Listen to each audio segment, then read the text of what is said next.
Yeah, what's good with you, gangster? That boy Shug, man. You know I've been trying to do this interview with you for a little break, man. What's up? Hey, what's up, dude? Not Not much. much. How You been? feel me? Okay, now talk to me.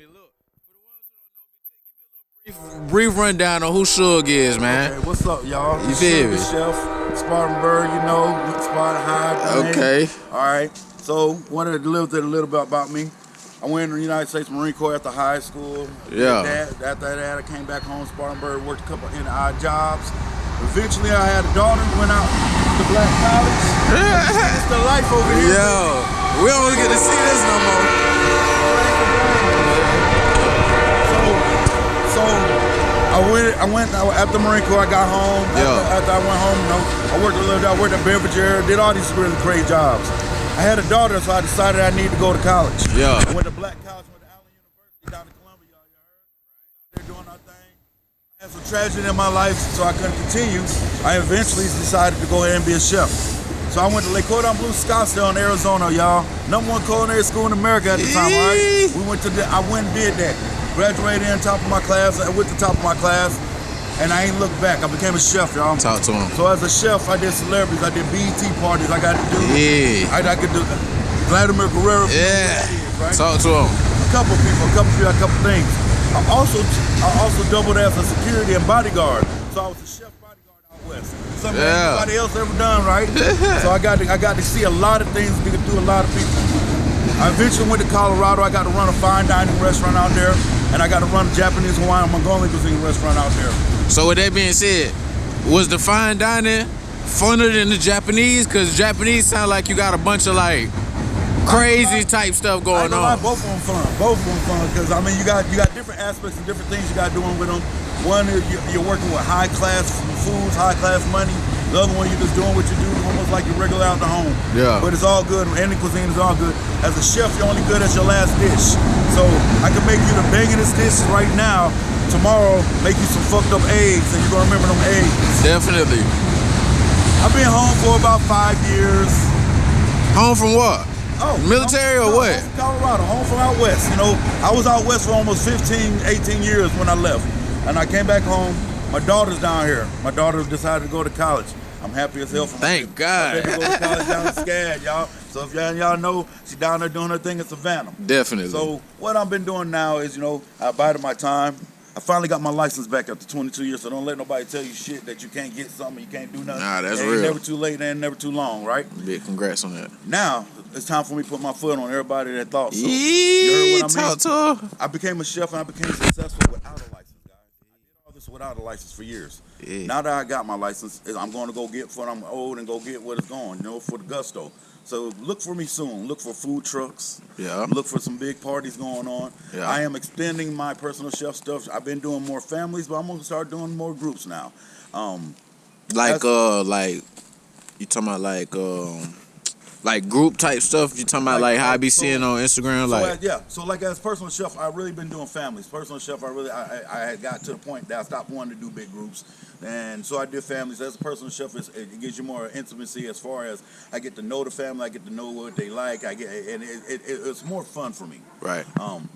But right now it's about some lucrative stuff. Building that the residual income back up. Just building my income up and building myself up again as a brand. Right. I became, like I said, I was a success out west. But as a chef down here, I haven't really gotten to showcase my success or become a big success down here.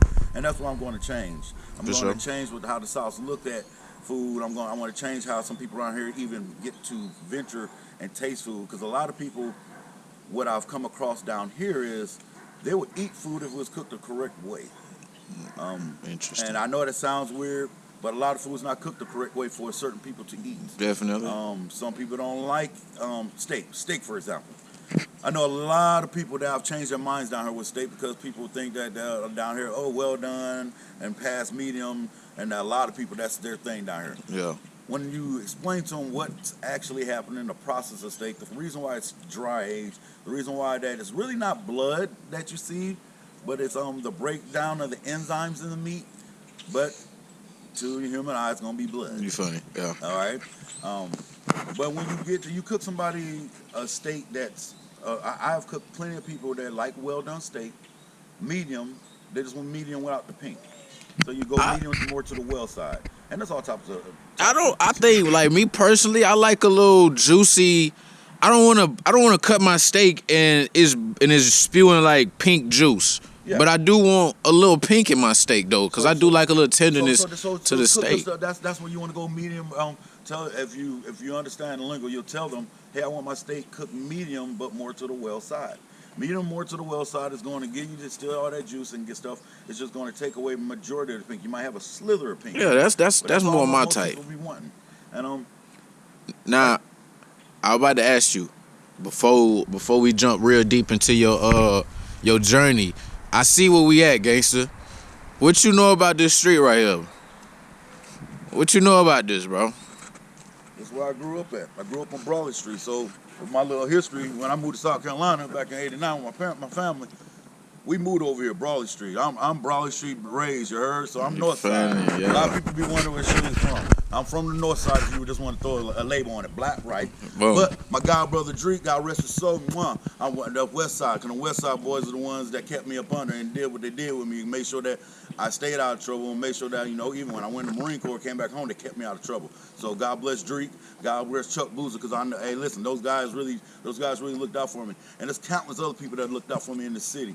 That's his name of fruit. Hell, anybody that played football at the Iron Bridge, listen, all of us got it in. There was at the Iron Bridge, regular people, all walks of life at the Iron Bridge. So the city was different back then. Spartanburg was different back then.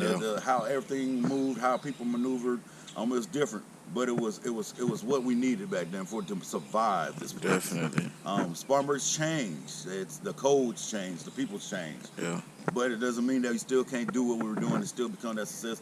Each one teach one. A lot of us as black people have lost out on teaching each other. If I fell down 5 years ago, I should be able to teach you and tell you how to not fall down that same fucking way. Definitely. But we don't do that to each other. Nah, we actually do kind of the opposite. We wait for you to walk the same path similar to where we know people fall, and we just watch you fall if you don't beg for some type of help or something like that, which is fuck, dog.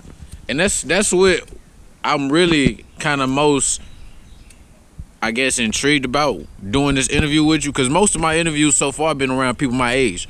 Been around folks who I'm probably older than a little bit myself. I mean, you mentally you are older than the rest of your crew, bro. Well, mentally you are definitely older than the rest. I can give you that just because, hell, you stuck to that stock stuff like one others did, and you showed us.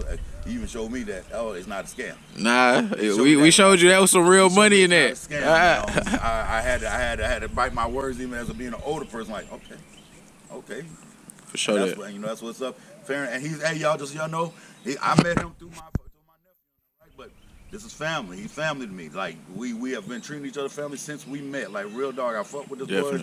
He's a good man. Listen to what he got to say, y'all. For sure, that young person, he got some smart stuff to say. Real talk. So let me ask you this: with you being right now, the kind of seniority of the videos I've done, what type of knowledge you feel like you really want to be spewed from this interview? Like, what you feel like Shug can really benefit from the people that's gonna watch this? I would tell y'all to take from this right here. You're never too big, and don't never be too big to humble yourself. And humbling yourself doesn't mean you gotta turn into this weak soul or weak-minded person, because to humble yourself, you're way stronger in mind than most, because it takes a lot to be able to humble yourself. Yeah. And when I say humble yourself to listen to other people, listen to what they got to say, because you don't know everything. I don't give a fuck what the hell you think, what you're doing. Me either. I don't know everything. I don't care how long I've been cooking as a chef. I do not know everything. It's good to listen to other people. It's good to pick up on things. It's good to take all that knowledge in. As a chef, and I'm going to give this to anybody, any business owner. Talk to them. You do not go out and, I don't care fuck if you did get the money. Don't go out and buy your business. Don't go out and just starting businesses if you have not understand truly what a business is. Hey, what's going on, brother? What's up, B?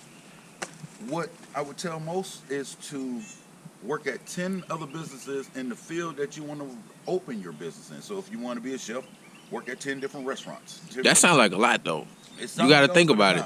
You saying get 10 jobs to master one. That's what it sounds like. Well, you don't got to get 10, but I'm saying get 10 because you want to work at 10 different places that what you want to open so you can see what not to do. Because 10 different places is going to give you 10 different things that you shouldn't do. Almost like stuff that's right.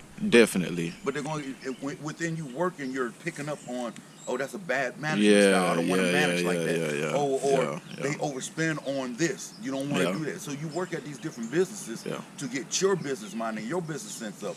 Because in most, it's not going to happen where somebody's going to show you how to make that money or how they became a success. Yeah.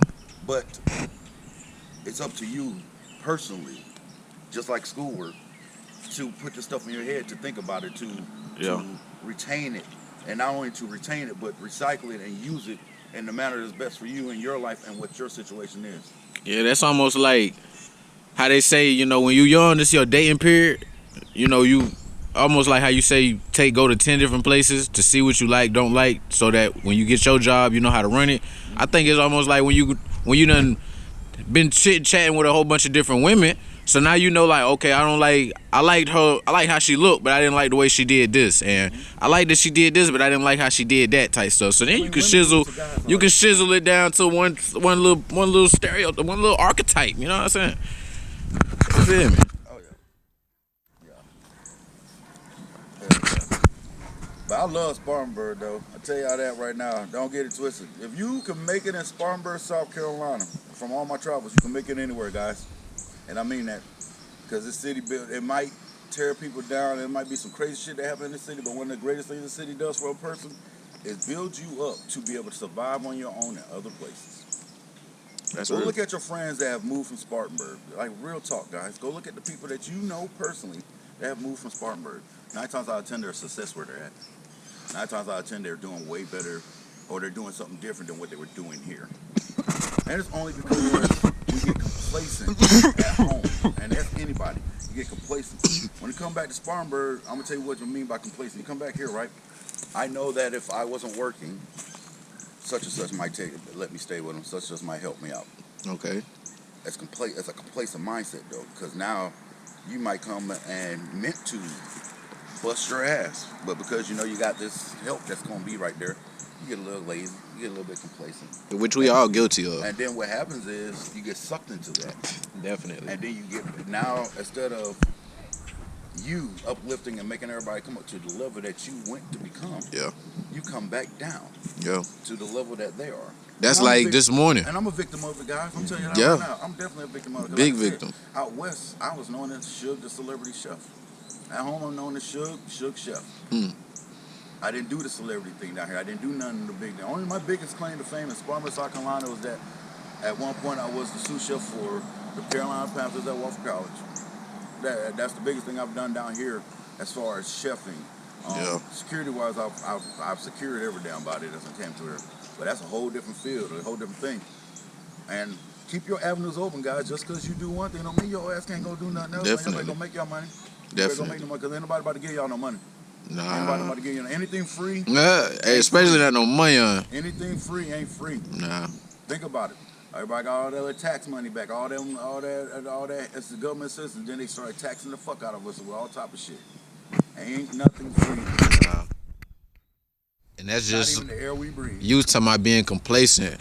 I felt like when not about to be complacent. If you ain't encouraged me, cause I called you and I said, man, let's push this back. You know what I'm saying? He said, man, get up, let's get this done. Let's come on now. Yeah. Feel me? And it's just like, I think it's so easy to get back into that comfortable role. You know, get back in that bed, put that cover over your head again, and just vibe out. But then you gotta think of, well, it's easier said than done after the fact. But you really gotta think about it, bro. Life is going on right now. I got breath in my body right now. Right. I'm living right now. Right now. Let's make something shake. Let's make it worthwhile. You know, I don't know what God has in store, and I don't know when he plans on doing whatever he doing. But guess what? I want to be prepared. I want to be on all 10 toes. I want to make sure if he called me me today. Yesterday I was doing what I needed to do for him, you know? Right. So, feel me. That's what I kind of fought with about Bit Shug. Since I've been knowing Bit Shug, he always gave me down to earth advice. He kept it a buck with you. He not trying to be too high. He not too low. He right in the middle with you. You feel what I'm saying? He gonna give you good advice, keep you tapped in. Feel me? Now this is where I start asking people random shit like this too. Now you go into the grocery store. You go into that cereal aisle, that big ass cereal aisle. Okay. What 3 boxes is you grabbing out that cereal aisle, girl? Cinnamon Toast Crunch, Captain Crunch, of any flavor, but preferably the peanut butter Captain Crunch. Okay, so we got Cinnamon Crunch, Captain Crunch, a whole bunch of crunch going on. It is, and then you're gonna probably be like, this is way left. Frosted Mini Wheats. Frosted Mini Wheats. That's your third one? Boy, I ain't heard that one. I ain't got that answer yet. But I fuck with Frosted Mini Wheats. I don't give a shit. You look at it and say Special K, goddamn. But I fuck with Frosted Mini Wheats. I mean, hell. Yeah, I remember that orange box. I'll fuck up a bag of Kellogg's cornflakes in 0.5 seconds. What you put in them Kellogg's cornflakes? Well, because I know you ain't just. Sugar in it, but, I was about to say, I know you ain't just opening that box in. Because of me becoming diabetic, and that's something else, guys. Take your health seriously and take what happens to you seriously. So because I became diabetic, now it'd be like strawberries and fucking blueberries. On some healthy natural shit. Fruits, natural sweeteners. That's it. And I drink I won't even drink regular milk with it. I drink almond milk or rice milk with it. So that take me right into my next question, Jeff. Do you think dieting play a role in happiness? No. You don't think dieting? Because I'm about to tell you what. Okay. Have y'all ever looked at my 1,000-pound life? Yes. Them couples be happy as fuck. Yes. So dieting don't play a part in your happiness. Because if I want to fucking eat, I'm going to eat. Eat makes me happy. I'm going to be real. Yeah, it does. It makes me quite happy too. Dieting usually pisses people off and just hurts some people. Yeah. Now what dieting does do, and it's just true regardless, it improves quality of life. Yeah. To a degree, because you got to also diet right. Okay. Some people be fucking up. But it's to each their own on that one. When it comes to dieting, if you want to eat 1 plate, 5 plate, that's you, your body, and God. But it ain't no correlation between the way in which you change how you eat food and. Is euphoric, because food is euphoric. Food makes people feel good. Think about it. You can have the worst motherfucking day on earth and have a great ass meal, and for that little point in time, you are. Yeah. Food is very, very euphoric. Yeah. There's natural aphrodisiacs in food, so no, food can do stuff for you that dieting would never do. Yeah. But mentality-wise, if dieting for you makes you happy, then diet. Yeah. Dieting don't make me happy, but because I became a diabetic, there are things I did have to diet on. Right. But it made my life better. It made my quality of life better, which made me happy. So it's a double-edged sword. Well, okay. you a chef, so you right here directly. In the middle. Feel me? You right here connected to food. So what was the decision to get into chefing? Because that's something you obviously decided way before. So was it I like cooking for folks, or was it I think I'm nice in the kitchen? Like what really said? Oh, I'm about to try and do that. I had always been in the kitchen I was the little fat, chubby, whatever you want to call, big cheek kid in the kitchen. All the movies you see the kid looking at the bowl. Yeah. That was me. You funny. All right? That was me. I was in everybody's kitchen. And I mean everybody's kitchen. My kitchen, friends' mom's kitchen. I was in everybody's kitchen. That wasn't even the reason why I became a chef. I became a chef because of my father. So my dad name, for those of y'all in Spartanburg, and you got old heads and stuff, my dad name is Tony Davis. God rest his soul. Well, my father worked at the Spartanburg Blood Bank. He was a phlebotomist. He took blood. He was a vampire, basically. But I watched on holidays and certain people's birthdays, he would come home and he smoked meat and grilled all the damn time. But he would come home and cook these, and be cooking, and I'd be out there like, we about to eat that? And he'd be like, no. I'm like, what do you mean? He's like, I'm cooking this for somebody. I watched my daddy make money. Because people don't know how to cook, and because he knew how to smoke, he was from Texas, so he had that Texas style of cooking. I watched my daddy make money, make ends meet, make other things happen, but I watched people pay him to cook their food, and how happy these people were to pay him. Definitely. To cook their That's food. The difference. It's big smiles. Big old smiles, all right? Big cheesy smiles. And I'm mad as fuck because I'm fat and greedy. And you wanted that plate. I wanted that. Boy, Probably big old you pan. see me cook some stuff. Imagine Oh if I boy, was I cooking a know. bunch of food in front of you. Oh, I know. I get 48 angry. hours, I get right? angry. And then right when Whew. it's done, I can see it. I didn't get a smidgen. You didn't get a smidgen. I ain't get to You didn't taste get nothing. none of that, right? And you watch white people, black people, Asian people, because it's all colors, by the way, y'all, coming to your house. You didn't know they were giving your daddy money at the time, though. Well, you didn't know they were giving me money at the time. You just watch them come in the house, and here y'all go. Have a good day. Boy. Yeah, I would feel something. I'd be like, bro, you couldn't let me get no pancake, no I scrambled egg, nothing. Okay, so my dad was a dad to a lot of people. A lot of people on North Side, they know we don't even have to really talk about. My dad was a kind man, and he looked out for people. I got on my chest tattoo with arms wide open. It's from my father, because he was with arms wide open. We didn't meet strangers. We don't meet friends. We meet family. That's real. That's how I am for most people. I will give you the benefit of the doubt when I first fucking meet you. I let you decide what you're called and stuff. And I believe people to believe who they are. A lot of people should believe people to believe who they are. What that mean? What does that mean? Yeah. If you know your friend's a liar, then believe your friend to be a motherfucking liar. Doesn't mean that they're gonna lie to you. Yeah. But believe your friend to be a liar. Definitely.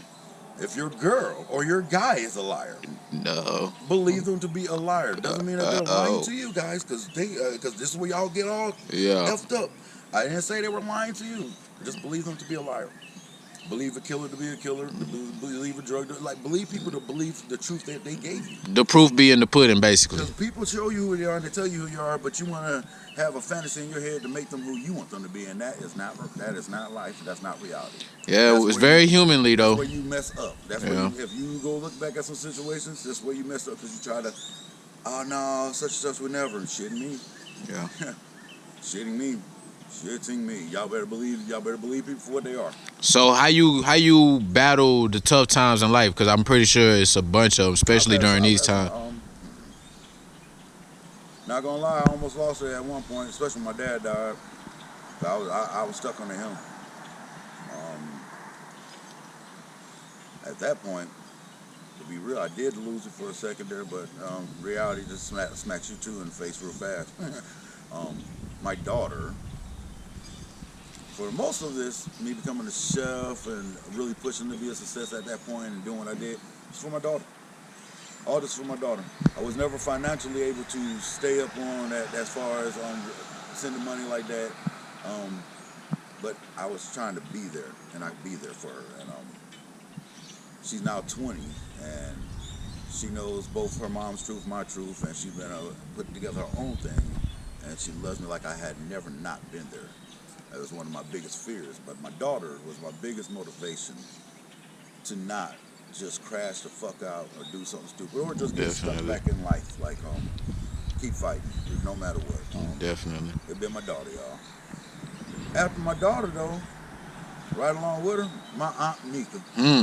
My Aunt Tamika Sims. If y'all know that lady, bless that lady. Treat that lady with kind and fair, guys, because she has all her life given and helped. Big shout out to Tamika. All her life she's given and helped. All her fucking life. And that's my family through her, everybody. I'm touchy about them. I'm very touchy about that family. Yeah. But give her a shout out, Lord God Almighty, boy. Because without her, I wouldn't have made it home. And that's real. Made it home from where? Out west. I had Colorado. I had some stuff going on and hit some bad times. And she had told me anytime I ever need, just call and she'll bring me home. And it worked out like that. That's when you met me. She brought me home. Damn. I would have never met Bitch Sure. Yeah. She brought me home. And got everything right. Yeah. Give big shouts to mine, because like I said, she was a motivating force. My mom, my dad, my sister, my family, my friends. Everybody, like, everything I've ever touched in life. If I call you friend, but you know I call you family, take it to heart. I love who I love. I love who I love. I love life. I love people. I love people. That's another reason why I became a chef. Just because I don't have a problem talking to people. I don't have a problem. Social guru. Yeah, I would talk your head off. Yeah, social guru. Goddamn it. And that's just because moving around in life, being a military kid, and us moving as much as we did in life. I'm just like that. So you being a military guy, you run into, you think naturally because of the military, you naturally probably run into a guy my size, maybe a little bit bigger. You just naturally feel like you can beat us down. You feel like you can just win any battle. No. I be wanting to know, like, do military niggas? I feel like they definitely do, but now if they are actively in the Marine, definitely military, probably on a some. person that is actively 24 hours a day in the military, some of them, yes, they definitely feel like they can walk around and beat your ass. Yeah, So when I was in the believe United States Marine Corps, at the height of my fist being built, yes, that was 19. I wish you had the pictures. I remember them pictures, I was bro. 19 You was years old with a .3 body fat. Y'all, I'll beat your ass. Yeah. I'll beat your ass. Yeah, I was gonna beat your ass. Then I was raised in Spartanburg. Yeah, it get wicked. Yeah, I was gonna beat your It ass. get wicked. What you mean? That was the only thing I had. Would you recommend military to folks? Honestly, I think everybody should at least go to boot camp. That's crazy. I don't think so. I ain't say you had to graduate. Tell me why you think we should go to boot camp. Because the boot camp installs something in everybody, no matter if they stay or they drop out. Some dog. Motherfuckers that dropped out. There's something from boot camp that stayed in that ass that kept that was a lesson. That was a good lesson, life lesson. I just say boot camp because it just, like I said, it's a mental. It's for your mental. It helps strengthen your mental. But everybody, I mean, if you're weak, you're gonna break down in boot camp too, though. Okay. Now. And I ain't talking about bodies because you could be the most physical specimen. And anybody in the military can tell you. Go ask your military family. They probably seen a nigga that was like you would have thought on the street to beat your ass, but in the military got broke down mentally, crying like a bitch in the corner. And then that little weenie ass guy that you thought you was gonna beat their ass, he the one turned into that motherfucking guy, flipping, kicking, dropping. I be seeing it all the time. I promise you. And you be like, what the fuck? Yeah. Yo. You don't judge no damn book. That's why you don't judge nobody book by the cover. Yeah. I have seen the smallest working security now. I have seen every possible fighting on the man because I've been working since Cool World in Spartanburg, and that's over 20 fucking years. I've watched the smallest person in the club knock out the biggest nigga in the club, vice versa. I've watched girls beat up guys, guys beat up girls.